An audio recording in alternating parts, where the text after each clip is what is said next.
दोस्तों नमस्कार। यह है मार्गदर्शन फॉर सिविल सर्विसेज। मैं अनुराग चौधरी। दोस्तों एनसीईआरटी श्रृंखला में आज की वीडियो में आप पढ़ेंगे 8वीं कक्षा के विज्ञान का अध्याय 17 तारे एवं सौर परिवार।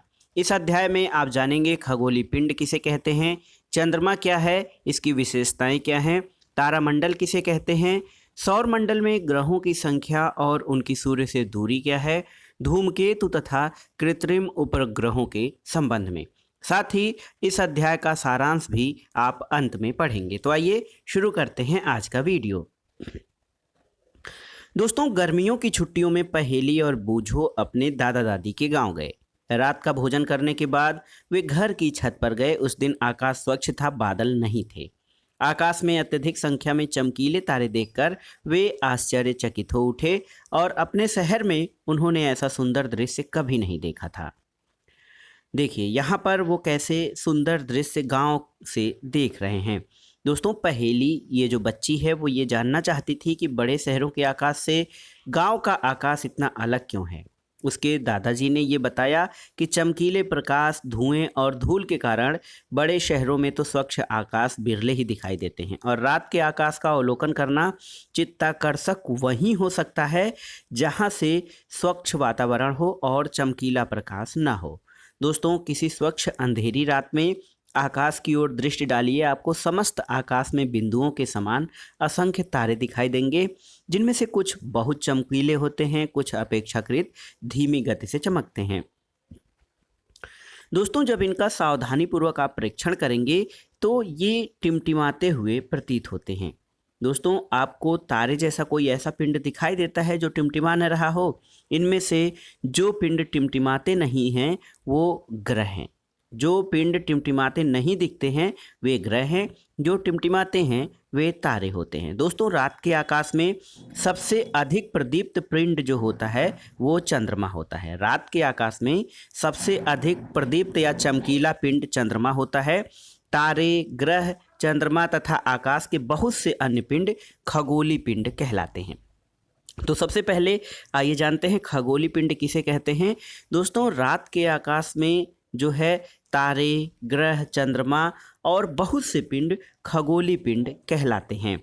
दोस्तों क्या सभी आकाशीय पिंड समान होते हैं? तो सभी आकाशीय पिंड समान नहीं होते हैं, सबकी अलग अलग विशेषताएं होती हैं। उनमें सबसे पहले आइए चंद्रमा को देखते हैं। दोस्तों रात में जब आप चंद्रमा को देखते हैं तो पूर्णिमा से दूसरी पूर्णिमा तक जब आप अपनी नोटबुक में हर रात का जो उसका आकार है देखेंगे तो आप देखेंगे कि जो चंद्रमा है उसका आकार दिन प्रतिदिन बदलता रहता है। चंद्रमा की आकृति बहुत बदलती रहती है। एक दिन वो गोल दिखाई देता है और कभी वो अंशतः दिखाई देता है। दोस्तों जिस दिन जब चंद्रमा पूर्ण चंद्रिका दिखाई देती है तो उसे पूर्णिमा कहा जाते हैं। पूर्णिमा का मतलब ये है कि चंद्रमा उस दिन अपने पूर्ण रूप में दिखाई देता है। इसके अलावा चंद्रमा का चमकीला भाग जब घटता जाता है तो 15वें दिन चंद्रमा नहीं दिखाई देता है। इस तिथि को अमावस्या कहते हैं। दोस्तों अमावस्या के अगले दिन क्या होता है, चंद्रमा का एक छोटा सा भाग आकाश में दिखाई देता है, इसको बाल चंद्र कहते हैं। इसके बाद फिर प्रतिदिन चंद्रमा बड़ा होता जाता है। 15वें दिन तक एक बार फिर से हम चंद्रमा का पूरा दृश्य देख सकते हैं। पूरे माह तक दिखाई देने वाली चंद्रमा की प्रदीप्त भाग की विभिन्न आकृतियों को दोस्तों चंद्रमा की कलाएं कहते हैं, यानी चंद्रमा के विभिन्न रूप। जो फैक्ट है आपके लिए, एक पूर्णिमा से दूसरी पूर्णिमा की अवधि जो होती है वो 29 दिन से कुछ अधिक होती है और बहुत से कैलेंडरों में इस अवधि को एक माह कहा जाता है। यहाँ पर देखिए दोस्तों किस प्रकार से एक बच्ची जो है वो चंद्रमा की कलाओं का निरीक्षण कर रही है। दोस्तों ये जानने का प्रयास करते हैं कि चंद्रमा की कलाएं क्यों दिखाई देती हैं। तो आप ये जानते हैं कि चंद्रमा सूर्य और अन्य तारों की भांति अपना प्रकाश उत्पन्न नहीं करता है। हमें चंद्रमा इसलिए दिखाई देता है कि वह अपने ऊपर पड़ने वाले सूर्य के प्रकाश को हमारी ओर परावर्तित कर देता है। इसलिए हम चंद्रमा की केवल उसी भाग को देख पाते हैं जिस भाग पर सूर्य का परावर्तित प्रकाश हम तक पहुंचता है।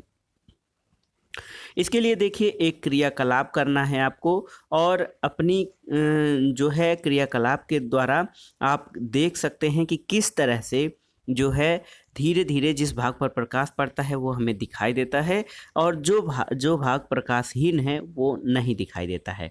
यहाँ पर देखिए सूर्य के परावर्तित प्रकाश के कारण चंद्रमा दिखाई देता है। तो ये देखिए रात और दिन का भाग है। दिन के भाग में चंद्रमा नहीं दिखाई देता है, रात के समय में हम उसका आधा भाग देख पाते हैं, और ये सूर्य से पड़ने वाला प्रकाश चंद्रमा को प्रदीप्त करता है। दोस्तों यहाँ पर देखिए अपनी कक्ष में चंद्रमा की स्थिति और संबंधित कलाएं यहाँ पर दिखाई गई हैं।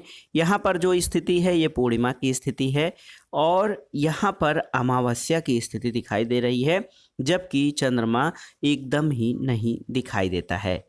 दोस्तों चंद्रमा जो है वो पृथ्वी की परिक्रमा करता है। आपको ये जानना जरूरी है कि चंद्रमा जो है वो पृथ्वी के चारों ओर इसकी परिक्रमा करता है, और पृथ्वी जो है वो चंद्रमा सहित सूर्य की परिक्रमा करती है। तो दोस्तों अब आप जान सकते हैं कि पूर्णिमा और अमावस्या के दिन सूर्य, चंद्रमा और पृथ्वी की सापेक्ष स्थिति कैसी होगी।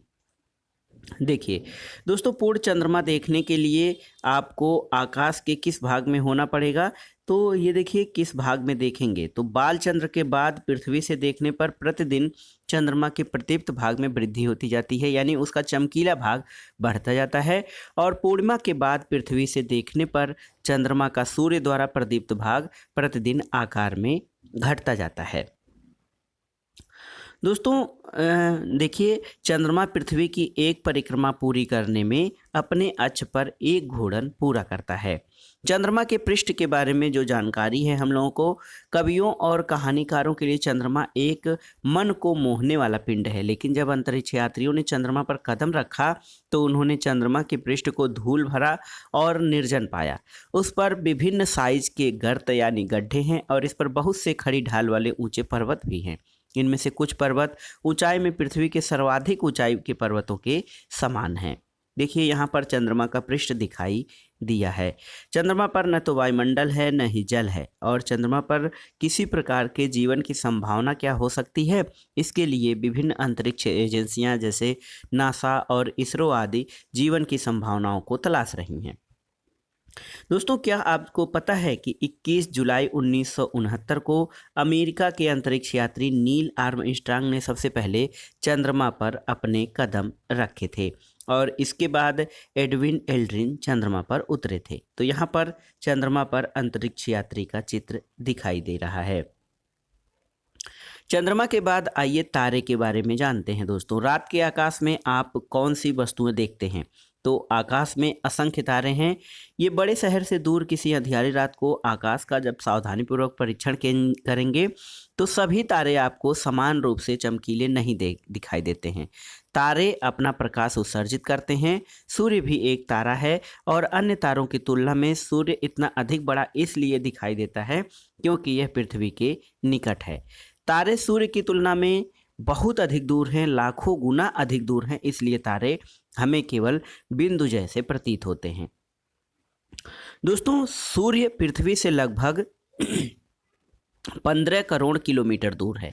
ये फैक्ट है आपके लिए कि सूर्य की पृथ्वी से दूरी लगभग 15 करोड़ किलोमीटर है, और सूर्य के बाद दूसरा निकटतम तारा अल्फा सेंचुरी है, जिसकी दूरी पृथ्वी से लगभग 40 करोड़ किलोमीटर है। 4000 करोड़ किलोमीटर है। दोस्तों क्या आप इस दूरी को आसानी से पढ़ सकते हैं? देखिए इकाई, दहाई, सैकड़ा, हजार, 10,000, लाख, 10 लाख, करोड़, 10 करोड़, अरब, 10 अरब, खरब, 10 खरब, संख। तो ये दूरी बहुत अधिक हो जाती है। दोस्तों देखिए तो आप अगर जो कहेंगे तो आप इस दूरी को, अल्फा सेंचुरी की दूरी को बहुत अधिक दूरी है, इसको किलोमीटर में नापने के तुलना में बहुत अधिक दूरियों को लंबाई के अन्य मात्रक यानी प्रकाश वर्ष यानी कि लाइट ईयर में व्यक्त करते हैं, और प्रकाश द्वारा एक वर्ष में चली गई दूरी को प्रकाश वर्ष कहा जाता है। दोस्तों प्रकाश द्वारा एक वर्ष में चली गई दूरी को लाइट ईयर कहा जाता है। और आप जानते हैं कि प्रकाश की गति कितनी है? 3 लाख किलोमीटर प्रति सेकंड होती है। तो एक साल में जो उसकी गति होती है, आप अनुमान लगा सकते हैं कि ये जो पिंड हैं ये हमसे कितने दूर स्थित हैं। तो पहेली कहती है कि यदि तारों का प्रकाश हमारे पास पहुंचने में वर्षों का समय लेता है तो तारों को देखते समय क्या हम अपने अतीत को देख रहे होते हैं? बिल्कुल, क्योंकि वो तारा जिस समय हम देखते हैं उस समय का प्रकाश नहीं होता है, बल्कि बहुत पहले का प्रकाश होता है। एक जो बूझो है वो ये जानना चाहता है कि दिन के समय हम तारों को क्यों नहीं देख पाते और ये हमें रात में ही क्यों दिखाई देते हैं। तो दिन के समय में क्या होता है, आकाश में तारे होते हैं, लेकिन सूर्य का प्रकाश इतना तेज होता है कि वे दिखाई नहीं देते हैं। और कुछ प्रमुख तारों अथवा तारों के समूह का आकाश से लगभग 2 घंटे अथवा अधिक समय तक परीक्षण कीजिए। आप आकाश में ये पाएंगे कि तारे पूरब से पश्चिम की ओर गति करते प्रतीत हो रहे हैं। कई तारे जो सूर्यास्त होते ही पूर्व में कोई तारा जो सूर्यास्त होते पूर्व में उदय होता है, सामान्यतः सूर्योदय से पहले ही पश्चिम में अस्त हो जाता है। तारे भी पूरब से पश्चिम की ओर गति करते प्रतीत होते हैं। तो मतलब इसका अर्थ क्या है दोस्तों? यदि तारे पूरब से पश्चिम की ओर गति करते हुए प्रतीत होते हैं तो इसका अर्थ ये है कि जो पृथ्वी है वो पश्चिम से पूर्व दिशा में घूर्णन करती है, इसीलिए तारे पूरब से पश्चिम की ओर गमन करते प्रतीत होते हैं। तो आपको जानकारी होनी चाहिए दोस्तों कि पृथ्वी अपने अक्ष पर पश्चिम से पूर्व की ओर घूर्णन करती है और इसीलिए सूर्य हमें पूरब में उदय होता और पश्चिम में अस्त होता हुआ दिखाई देता है। दोस्तों ये देखिए यहाँ पर वास्तव में एक ध्रुव तारे की बात की जाती है, पोल स्टार। तो ध्रुव तारा एक ऐसा तारा है जो पृथ्वी के अक्ष की दिशा में स्थित है, इसलिए ये गति करता हुआ प्रतीत नहीं होता है। ये अपनी जगह पर जो है वो एक जगह पर बना हुआ प्रतीत होता है, ऐसे लगता है कि वो स्थिर है, क्योंकि इसका कारण है ध्रुव तारा पृथ्वी के घूर्णन अक्ष के निकट स्थित है। अब आइए जानते हैं दोस्तों तारामंडल के बारे में। जब आप कुछ समय तक आकाश का प्रेक्षण करेंगे तो आप देखेंगे कि कुछ आकृतियां, ताराओं द्वारा कुछ आकृतियां बनती हैं जिनको तारामंडल कहा जाता है। और प्राचीन काल में मनुष्यों ने आकाश में तारों को पहचानने के लिए तारामंडलों की अभिकल्पना की। तारामंडलों की आकृतियां उन व्यक्तियों की सुपरिचित वस्तुओं के सदृश थीं। रात के आकाश में कुछ तारामंडलों को आप आसानी से पहचान सकते हैं। यहाँ पर देखिए कुछ तारामंडल दिए गए हैं। ये जो है ग्रेट बियर तारामंडल है, ये ओरायन तारामंडल, कैसियोपिया तारामंडल है और ये लियो मेजर तारामंडल है। दोस्तों सर्वविख्यात तारामंडलों में से एक तारामंडल अर्सा मेजर है, जिसे आप गर्मियों की रात के प्रथम पहर में देख सकते हैं। इस तारामंडल को, अर्सा मेजर को, बिग डीपर, ग्रेट बियर या सप्तर्षि भी कहा जाता है। इस तारामंडल में 7 स्पष्ट तारे हैं और बड़ी कलछी अथवा प्रश्न चिन्ह जैसी प्रतीत होती है। इस कलछी को हत्थी में 3 और कटोरी में 4 तारे होते हैं। दोस्तों यहाँ पे देखिए आपने तारा और तारामंडलों के बारे में देख लिया है। ये देखिए ध्रुव तारा जो होता है ये अर्सा मेजर या तारामंडल से इसकी दूरी कैसी होती है, ये निश्चित होती है। देखिए सप्तर्षि जो होते हैं ये तारे की परिक्रमा करते हुए प्रतीत होते हैं। देखिए उनकी विभिन्न आकृतियाँ यहाँ पर दर्शाई गई हैं। दोस्तों वास्तव में सभी तारे ध्रुव तारे की परिक्रमा करते हुए दिखाई देते हैं और आपको ये ध्यान देना होगा कि ध्रुव तारा दक्षिणी गोलार्ध से नहीं दिखाई देता है। बहुत ही महत्वपूर्ण है, ध्रुव तारा जो है ये दक्षिणी गोलार्ध से नहीं दिखाई देता है। सप्तर्षि जैसे उत्तरी गोलार्ध के कुछ तारामंडल भी दक्षिणी गोलार्ध के कुछ स्थानों में नहीं दिखाई देते हैं। दोस्तों ओरायन एक अन्य विख्यात तारामंडल है जिसे हम सर्दियों की मध्य रात्रि में देख सकते हैं। ये आकाश में सर्वाधिक भव्य तारामंडलों में गिना जाता है। इनमें भी 7 अथवा 8 चमकीले तारे होते हैं। ओरायन को शिकारी भी कहते हैं। इसके 3 मध्य के तारे शिकारी की बेल्ट को निरूपित करते हैं। 4 चमकीले तारे चतुर्भुज के रूप में व्यवस्थित दिखाई देते हैं। तो आपने अर्सा मेजर और ओरायन के बारे में पढ़ा। दोस्तों आकाश में सबसे अधिक चमकीला तारा कौन सा है? तो आकाश में सबसे अधिक चमकीला तारा सीरियस, जिसको हिंदी में लुब्धक कहते हैं, ये ओरायन के निकट दिखाई देता है। सीरियस को ढूंढने के लिए ओरायन के मध्य 3 तारों से गुजरने वाली रेखा की कल्पना कीजिए और इसके अनुदिश पूर्व दिशा की ओर देखिए और इस रेखा के अनुदिश आपको एक अत्यंत चमकीला तारा दिखाई देगा जो कि सीरियस तारा कहलाता है। यहाँ पर देखिए सीरियस तारा इस तरह से आपको दिखाया गया है, इसकी स्थिति ऐसे आप ज्ञात कर सकते हैं। दोस्तों, क्या आपको पता है कि किसी तारामंडल में केवल 5-10 सितारे नहीं होते हैं, इनमें बहुत से तारे होते हैं। फिर भी हम अपनी नंगी आंखों से किसी तारामंडल के केवल चमकीले तारे को ही देख पाते हैं। जिन तारों से मिलकर कोई तारामंडल बनता है वे सब हमसे समान दूरी पर नहीं हैं, वे आकाश में केवल एक दृश्य रेखा में हैं, लेकिन उनकी दूरियां बहुत अलग अलग होती हैं। यहाँ पर देखिए दोस्तों, ये जो शिकारी ओरायन या शिकारी तारे को हमने कल्पना की थी वो इस तरह से दिखाई देता है। अब आइए जानते हैं दोस्तों सौर परिवार या सोलर सिस्टम के बारे में। सूर्य और इसकी परिक्रमा करने वाले खगोलीय पिंडों से मिलकर सौर परिवार बना है। इस परिवार में बहुत से पिंड हैं, इसमें ग्रह होते हैं, धूमकेतु हैं, क्षुद्र ग्रह हैं, उल्का पिंड होते हैं। सूर्य और इन पिंडों के बीच गुरुत्वाकर्षण बल के कारण ये पिंड सूर्य की परिक्रमा करते रहते हैं। दोस्तों, आपको पता है कि पृथ्वी भी सूर्य की परिक्रमा करती है। यह सौर परिवार का एक सदस्य है। यह एक ग्रह है। इसके अतिरिक्त 7 अन्य ग्रह हैं जो सूर्य की परिक्रमा करते रहते हैं। यानी सूर्य की परिक्रमा करने वाले ग्रहों की संख्या 8 है। और सूर्य से दूरी के अनुसार आप ग्रहों का क्रम जानते होंगे दोस्तों। यह है बुध, शुक्र, पृथ्वी, मंगल, बृहस्पति, शनि, यूरेनस और नेपच्यून। तो यहाँ पर देखिए इस चित्र के माध्यम से सौर परिवार को आप देख सकते हैं। सूर्य यहाँ पर केंद्र में है, उसके चारों ओर परिक्रमा करने वाला पहले नंबर पे बुध है, फिर शुक्र है, फिर पृथ्वी है, फिर मंगल है, उसके बाद बृहस्पति है, फिर शनि है, फिर यूरेनस है और सबसे लास्ट में जो सबसे दूर का ग्रह है वो नेपच्यून है। दोस्तों, पहले सौर परिवार में 9 ग्रह माने जाते थे, लेकिन सन 2006 तक सौर परिवार में 9 ग्रह थे। प्लूटो जो है सूर्य से दूरतम ग्रह है और 2006 में अंतर्राष्ट्रीय खगोलीय संघ इंटरनेशनल एस्ट्रोनॉमिकल यूनियन ने ग्रह की परिभाषा को अपनाया, जिसके अनुसार प्लूटो ग्रहों की श्रेणी में नहीं आता है। अब यह सौर परिवार का ग्रह नहीं है। तो कुल मिलाकर पहले 9 ग्रह थे, लेकिन 2006 के बाद अब ग्रहों की संख्या केवल 8 मान ली गई है। दोस्तों, सूर्य के बारे में क्या जानते हैं आप?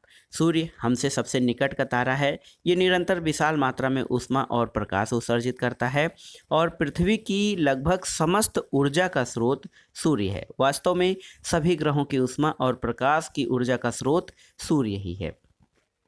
आइए जानते हैं ग्रह क्या है। ग्रह या प्लेनेट। तो दोस्तों, ग्रह तारों की भांति दिखाई देते हैं, लेकिन ग्रहों में अपना प्रकाश नहीं होता है, जबकि तारों में प्रकाश होता है। वे केवल यानी ग्रह केवल अपने ऊपर पड़ने वाले सूर्य के प्रकाश को परावर्तित करते हैं और तारे और ग्रह में अंतर भी है दोस्तों। ग्रहों और तारों में अंतर करने की सबसे सरलतम विधि है कि तारे टिमटिमाते हैं, ग्रह ऐसा नहीं करते हैं। तारों के सापेक्ष सभी ग्रहों की स्थिति भी बदलती रहती है। प्रत्येक ग्रह एक निश्चित पथ पर यानी एक कक्षा में सूर्य की परिक्रमा करता है। इस पथ को कक्षा कहते हैं और किसी भी ग्रह द्वारा सूर्य की परिक्रमा पूरी करने में लगाए गए समय को ग्रह का परिक्रमण काल कहा जाता है। परिक्रमण काल ये सूर्य है और इसके चारों ओर जो चक्कर लगाने में जो समय लगता है उसे परिक्रमण काल कहा जाता है। दोस्तों, ग्रहों की सूर्य से दूरी बढ़ने पर उनका परिक्रमण काल बढ़ जाता है। और देखिए यहाँ पर किस तरह से जो है बच्चों द्वारा एक कार्यक्रम है, बुध, शुक्र, पृथ्वी, मंगल अपनी कक्षाओं में कैसे गमन कर रहे हैं। दोस्तों, सूर्य की परिक्रमा करने के साथ एक और गति होती है। सूर्य की परिक्रमा के साथ ग्रह लट्टू की तरह अपने अक्ष पर भी घूर्णन करते हैं और किसी ग्रह द्वारा एक घूर्णन पूरा करने में लगने वाले समय को उसका घूर्णन काल या परिभ्रमण काल कहा जाता है। दोस्तों, ग्रहों के जो उपग्रह होते हैं उनको चंद्रमा कहा जाता है। यानी कुछ ग्रहों के ज्ञात उपग्रह यानी चंद्रमा है जो उनकी परिक्रमा करते हैं। किसी खगोलीय पिंड की परिक्रमा करने वाले अन्य खगोलीय पिंड को पहले खगोलीय पिंड का उपग्रह करते हैं। तो दोस्तों, पहेली के मन में ये सवाल आता है कि सूर्य पृथ्वी की परिक्रमा करती हैं, क्या इस कारण से पृथ्वी को सूर्य का उपग्रह कहा जा सकता है? दोस्तों, पृथ्वी को जो है सूर्य का उपग्रह कहा जा सकता है, फिर भी सामान्यतः हम इसे सूर्य का ग्रह कहते हैं। ग्रहों की परिक्रमा करने वाले पिंड के लिए ही उपग्रह शब्द का प्रयोग करते हैं। चंद्रमा जो है मून, ये पृथ्वी का एक उपग्रह है और बहुत से मानव निर्मित उपग्रह भी दोस्तों पृथ्वी की परिक्रमा कर रहे हैं, इनको कृत्रिम उपग्रह कहा जाता है या फिर सैटेलाइट।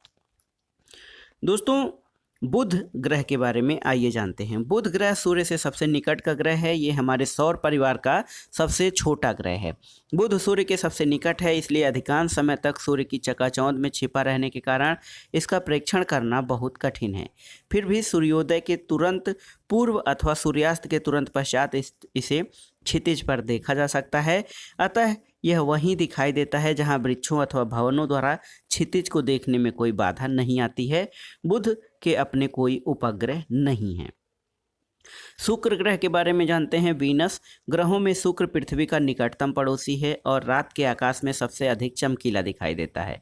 कभी कभी शुक्र पूर्वी आकाश में सूर्योदय से पूर्व दिखाई देता है और कभी कभी सूर्यास्त के तुरंत बाद पश्चिमी आकाश में दिखाई देता है, इसलिए इसे प्रभात तारा यानी भोर का तारा अथवा सांझ का तारा यानी सांध्य तारा कहा जाता है। यद्यपि शुक्र तारा नहीं है, रात के आकाश में आप सबसे चमकीले पिंड को पूरब या पश्चिम में देखकर शुक्र को ज्ञात कर सकते हैं। सूर्य का अपना कोई उपग्रह या चंद्रमा नहीं है। दोस्तों, इसको अपने अक्ष पर घूर्णन गति कुछ असाधारण है। यह पूरब से पश्चिम की ओर घूर्णन करता है। शुक्र जो है ये पश्चिम से पूर्व की ओर घूर्णन नहीं बल्कि पूरब से पश्चिम की ओर घूर्णन करता है, जबकि पृथ्वी जो है वो पश्चिम से पूर्व की ओर गति करती है। दोस्तों, यदि आपको अवसर मिले तो दूरबीन द्वारा शुक्र को देखने का प्रयास कीजिए। आप चंद्रमा की भांति शुक्र की कलाओं का भी प्रक्षेपण कर सकते हैं। अब आइए देखते हैं हमारी पृथ्वी यानी अर्थ के बारे में।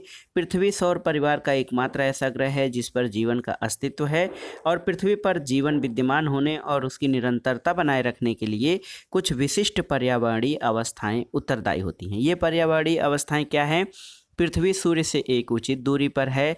पृथ्वी में ताप परिसर, जल की उपस्थिति और उपयुक्त वायुमंडल और ओजोन का आवरण बना हुआ है, जिसके कारण यहाँ पर जीवन संभव हो पाता है। दोस्तों, हमें अपने पर्यावरण की सुरक्षा के लिए विशेष सावधानी बरतनी चाहिए ताकि ये सुनिश्चित किया जा सके कि पृथ्वी पर जीवन को कोई संकट न आने पाए। दोस्तों, अंतरिक्ष से देखने पर पृथ्वी के पृष्ठ पर जल और भूमि से प्रकाश के परावर्तित होने के कारण वह नीली हरी प्रतीत होती है और पृथ्वी का घूर्णन अक्ष इसकी कक्षा के तल के लंबवत नहीं है। इसका अपने अक्ष पर झुकाव पृथ्वी पर ऋतु परिवर्तन के लिए भी उत्तरदायी है और पृथ्वी का केवल एक ही उपग्रह है, वो है चंद्रमा। अब आइए जानते हैं मंगल ग्रह के बारे में। तो दोस्तों, मंगल या मार्स जो है ये पृथ्वी की कक्षा के बाहर का पहला ग्रह है और ये हल्का लाल रंग का यानी रक्ताभ प्रतीत होता है, इसलिए इस ग्रह को लाल ग्रह या रेड प्लैनेट भी कहा जाता है। मंगल के दो छोटे प्राकृतिक उपग्रह हैं। बृहस्पति ग्रह, तो दोस्तों बृहस्पति सौर परिवार का सबसे बड़ा ग्रह है। यह ग्रह इतना बड़ा है कि लगभग 1300 पृथ्वी इस विशाल ग्रह के भीतर रखी जा सकती हैं। लेकिन बृहस्पति का बृहस्पति का द्रव्यमान है पृथ्वी के द्रव्यमान का लगभग 318 गुना ही है और ये अपने अक्ष पर अत्यधिक तीव्र गति से घूर्णन करता है। यहाँ पर देखिए, पृथ्वी विषुवत रेखा से अगर जो आप परिचित हैं तो पृथ्वी विषुवत वृत्त के तल को पृथ्वी का विषुवतीय तल कहते हैं और वह तल जिसमें पृथ्वी सूर्य की परिक्रमा करते हैं उसे पृथ्वी का कक्षीय तल कहा जाता है। दोनों तल यानी विषुवत तल और कक्षीय तल एक दूसरे से 23.5 डिग्री के कोण पे झुके हुए हैं। इसका अर्थ ये है कि पृथ्वी का कक्ष अपने कक्षीय तल से 66.5 डिग्री के कोण पर झुका हुआ है। तो यहाँ पर देखिए किस तरह से पृथ्वी के अपने झुके हुए पथ पर जो है घूर्णन करती है। दोस्तों, बृहस्पति और उसके 4 बड़े उपग्रह देखिए यहाँ चित्र में दर्शाए गए हैं। बृहस्पति के कई सारे प्राकृतिक उपग्रह हैं। इसके चारों ओर धुंधले वलय भी हैं और आकाश में अत्यधिक चमकीला प्रतीत होने के कारण इसे आप आसानी से पहचान भी सकते हैं और इसका प्रेक्षण दूरबीन की सहायता से करें तो आप इसके 4 बड़े चंद्रमा भी देख सकते हैं। आइए अगला ग्रह देखते हैं दोस्तों, शनि। तो बृहस्पति से परे शनि है जो रंग में पीला सा प्रतीत होता है और इस ग्रह के रमणीय वलय इसे सौर परिवार में दोस्तों सबसे अद्वितीय बनाते हैं। दोस्तों, इन वलय को नंगी आंखों से तो नहीं देखा जा सकता है, लेकिन छोटे दूरदर्शक द्वारा इनका प्रेक्षण कर सकते हैं। शनि के भी बहुत सारे प्राकृतिक उपग्रह हैं। शनि के बारे में एक रोचक बात यह है कि सभी ग्रहों में यह सबसे कम सघन है और इसका घनत्व जल के घनत्व से भी कम है। यूरेनस और नेपच्यून के बारे में जानते हैं तो ये सौर परिवार के बाह्यतम ग्रह हैं। इन्हें केवल बड़े दूरदर्शकों की सहायता से देखा जा सकता है। सूर्य की भांति यूरेनस भी पूरब से पश्चिम की दिशा में घूर्णन करता है। इसका विलक्षण विशेषता इसका अत्यधिक झुका हुआ घूर्णन अक्ष है, जिसके कारण दोस्तों इसको लेटा हुआ ग्रह भी कहा जाता है। और झुकी हुई कच्छी गति करते समय ये अपनी पृष्ठ पर लुढ़कता हुआ प्रतीत होता है। इसके अलावा दोस्तों देखिए, सौर परिवार के प्रथम 4 ग्रह यानी बुध, शुक्र, पृथ्वी और मंगल, ये 4 ग्रहों की तुलना में सूर्य के अत्यंत निकट हैं। इनको आंतरिक ग्रह कहा जाता है। आंतरिक ग्रहों के बहुत कम चंद्रमा हैं और वे ग्रह जो मंगल की कक्षा से बाहर हैं, जैसे बृहस्पति, शनि, यूरेनस और नेपच्यून, ये आंतरिक ग्रहों की तुलना में कहीं अधिक दूर हैं, जिसके कारण इनको बाह्य ग्रह कहा जाता है। इनके चारों ओर वलय निकाय हैं और बाह्य ग्रहों के अधिक संख्या में चंद्रमा होते हैं। तो ये आप तैयार कर लीजिएगा, आंतरिक ग्रह किसे कहते हैं और बाह्य ग्रह किसे कहते हैं। दोस्तों, सौर परिवार के कुछ अन्य सदस्य भी होते हैं, यानी ग्रह के अतिरिक्त, ग्रह और उपग्रह के अतिरिक्त यहाँ पे क्षुद्र ग्रहों के बारे में जानते हैं।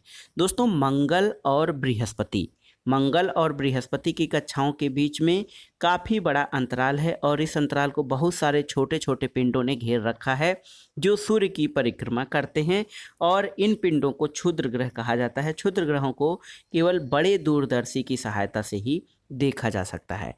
तो ये देखिए, ये जो पट्टी है मंगल ग्रह और बृहस्पति, मंगल और बृहस्पति के बीच में ये जो धुंधली पट्टी दिखाई दे रही है, ये क्षुद्र ग्रहों की पट्टी कहलाती है। क्षुद्र ग्रहों के अलावा आकाश में धूमकेतु भी होते हैं। धूमकेतु हमारे सौर परिवार के सदस्य हैं। ये अत्यंत परवलयी कक्षाओं में सूर्य की परिक्रमा करते हैं, लेकिन उनका सूर्य की परिक्रमण काल काफ़ी अधिक होता है। सामान्य रूप से जो धूमकेतु होते हैं दोस्तों, वो चमकीले सिर और लंबी पूंछ वाले होते हैं।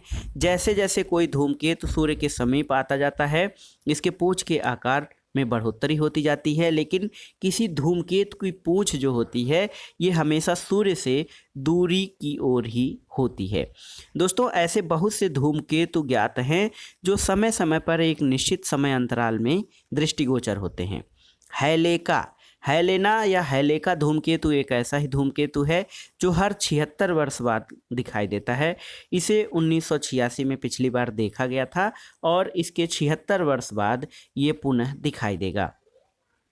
धूमकेतुओं के बारे में कुछ अंधविश्वास भी हैं हमारे समाज में। कुछ व्यक्ति ऐसा सोचते हैं कि धूमकेतु घोर विपत्तियां जैसे युद्ध, महामारी, बाढ़ आदि के संदेशवाहक होते हैं, लेकिन ये सब मिथक या कल्पित कल्पनाएं मात्र हैं और अंधविश्वास हैं। धूमकेतु का दृष्टिगोचर होना केवल एक प्राकृतिक घटना है, इसे भयभीत होने का कोई औचित्य नहीं है। अब आइए जानते हैं धूमकेतुओं के बाद उल्काएं और उल्कापिंड। दोस्तों, रात के समय जब आकाश साफ हो और चंद्रमा भी न दिखाई दे रहा हो तो आप कभी कभी आकाश में प्रकाश की एक चमकीली सी धारी देख सकते हैं। इसे शूटिंग स्टार या टूटता हुआ तारा कहते हैं। फिर भी ये तारा नहीं है, इन्हें उल्का कहा जाता है। उल्का सामान्यतः छोटे पिंड होते हैं जो यदाकथा पृथ्वी के वायुमंडल में प्रवेश कर जाते हैं और उस समय इनकी गति उच्च चाल की होती है। वायुमंडलीय घर्षण के कारण ये तप्त होकर जल उठते हैं और चमक के साथ शीघ्र ही वाष्पित हो जाते हैं और यही कारण है कि प्रकाश की चमकीली धारी अत्यधिक अल्प समय के लिए ही दृष्टिगोचर होती है। दोस्तों, कुछ उल्का आकार में इतनी बड़ी होती हैं कि पूर्णतः वाष्पित होने से ही पूर्व पृथ्वी पर पहुंच जाती हैं और वह पिंड जो पृथ्वी पर पहुंचता है उसे उल्का पिंड कहा जाता है। उल्का पिंड वैज्ञानिकों के उस पदार्थ की प्रकृति को खोजने में सहायता करते हैं जिससे सौर परिवार बना हुआ है। दोस्तों, एक टर्म है उल्का वृष्टि। तो जब पृथ्वी किसी धूमकेतु की पूंछ को पार करती है तो उल्काओं के झुंड दिखाई देते हैं, इन्हें उल्का वृष्टि कहा जाता है। कुछ उल्का वृष्टि नियमित समय अंतराल पर हर वर्ष होती है और आप किसी वैज्ञानिक पत्रिका या इंटरनेट से उनके दिखाई देने के समय के आगामी यानी भविष्यगामी समय का पता लगा सकते हैं। दोस्तों, आकाशीय ग्रहों जैसे जो है आपने देखा ग्रह उनके उपग्रह, धूमकेतु, उल्का, उल्कापिंड, इन सब के अलावा कृत्रिम उपग्रह भी हैं दोस्तों। बहुत सारे कृत्रिम उपग्रह हैं जो पृथ्वी की परिक्रमा कर रहे हैं और कृत्रिम उपग्रह प्राकृतिक उपग्रहों से भिन्न होते हैं क्योंकि कृत्रिम उपग्रह मानव निर्मित होते हैं। इनका प्रमोशन पृथ्वी से किया जाता है और ये पृथ्वी के प्राकृतिक उपग्रह यानी चंद्रमा की तुलना में बहुत छोटे होते हैं और निकट रहकर पृथ्वी की परिक्रमा करते हैं। भारत ने बहुत से कृत्रिम उपग्रहों का निर्माण और प्रमोशन किया है। आर्यभट्ट भारत का प्रथम उपग्रह था। कुछ अन्य भारतीय उपग्रहों में इनसेट, IRNS, कल्पना, एडुसेट आदि हैं। और दोस्तों कृत्रिम उपग्रहों के बहुत से व्यवहारिक प्रयोग होते हैं। इनका प्रयोग मौसम की भविष्यवाणी, रेडियो, टेलीविज़न संकेतों के प्रेषण में किया जाता है और इनका प्रयोग यानी कृत्रिम उपग्रहों का प्रयोग, विभिन्न प्रकार के सैटेलाइट का प्रयोग दूर संचार और सुदूर संवेदन के लिए भी होता है। यहाँ पर देखिए कुछ भारतीय उपग्रहों के चित्र दर्शाए गए हैं। तो दोस्तों ये था आज का अध्याय, ये था तारे एवं सौर परिवार और आपने विभिन्न ग्रहों, तारों, इसके अलावा धूमकेतु, उपग्रह, उल्कापिंड तथा कृत्रिम उपग्रहों के बारे में जाना। इस अध्याय में आपने क्या सीखा, आइए उसके बारे में जानते हैं। चंद्रमा की कलाओं की घटना का कारण यह है कि हम चंद्रमा का केवल एक भाग ही देख सकते हैं जो सूर्य के प्रकाश को हमारी ओर परावर्तित करता है। तारे अपना प्रकाश उत्सर्जित करने वाले खगोलीय पिंड हैं। हमारा सूर्य भी एक तारा है। तारों की दूरियों को प्रकाश वर्ष में व्यक्त किया जाता है। तारे पूरब से पश्चिम की ओर गति करते प्रतीत होते हैं। पृथ्वी से देखने पर ध्रुव तारा स्थिर प्रतीत होता है क्योंकि यह पृथ्वी की घूर्णन अक्ष की दिशा में निकट स्थित है। तारामंडल तारों के ऐसे समूह हैं जो पहचानने योग्य आकृतियां बनाते प्रतीत होते हैं। सौर परिवार 8 ग्रहों तथा क्षुद्र ग्रहों, धूमकेतुओं और उल्काओं के झुंड से मिलकर बना हुआ है। देखिए सौर परिवार या जिसे सोलर फैमिली कहा जाता है, ये 8 ग्रह, विभिन्न उपग्रह, क्षुद्र ग्रह, धूमकेतु और उल्काओं के झुंड से मिलकर बना हुआ होता है। किसी ऐसे पिंड को जो किसी अन्य पिंड की परिक्रमा करता है उपग्रह कहते हैं। चंद्रमा पृथ्वी का प्राकृतिक उपग्रह है और शुक्र ग्रह रात्रि के आकाश में दिखाई देने वाला सबसे चमकीला ग्रह होता है। सौर परिवार का सबसे बड़ा ग्रह बृहस्पति है। कृत्रिम उपग्रह पृथ्वी की परिक्रमा करते हैं। ये चंद्रमा की तुलना में पृथ्वी के बहुत निकट होते हैं और कृत्रिम उपग्रहों का उपयोग मौसम की भविष्यवाणी, दूर संचार तथा सुदूर संवेदन में किया जाता है। तो दोस्तों ये था आज का वीडियो 8वीं कक्षा के NCERT विज्ञान का अध्याय 17 तारे एवं सौर परिवार। अध्याय आपको कैसा लगा, यानी आप की जो जानकारी है इस वीडियो से कितनी क्लियर हुई या फिर जानकारी हुई आपको, हमें कमेंट बॉक्स में ज़रूर बताइएगा। और जो टर्म हैं, जैसे जो टर्म हैं आपके देखिए कृत्रिम उपग्रह, क्षुद्र ग्रह, कैसियोपिया, खगोलीय पिंड, धूमकेतु, तारामंडल, प्रकाश वर्ष, उल्कापिंड, उल्का, प्राकृतिक उपग्रह, कक्षा, ओरायन, चंद्रमा की कलाएं, ग्रह, ध्रुव तारा, सुदूर संवेदन, सौर परिवार, तारे और सप्तर्षि, तो इन सब के बारे में भी आप जानकारी कर लीजिएगा। ऐसे अध्याय के दौरान हमने इनके बारे में चर्चा की है। तो ये था आज का वीडियो आपको कैसा लगा हमें कमेंट बॉक्स में ज़रूर बताइएगा। वीडियो को लाइक करें, शेयर करें और इस चैनल मार्गदर्शन फॉर सिविल सर्विसेज को सब्सक्राइब करें। वीडियो देखने के लिए धन्यवाद दोस्तों, नमस्कार।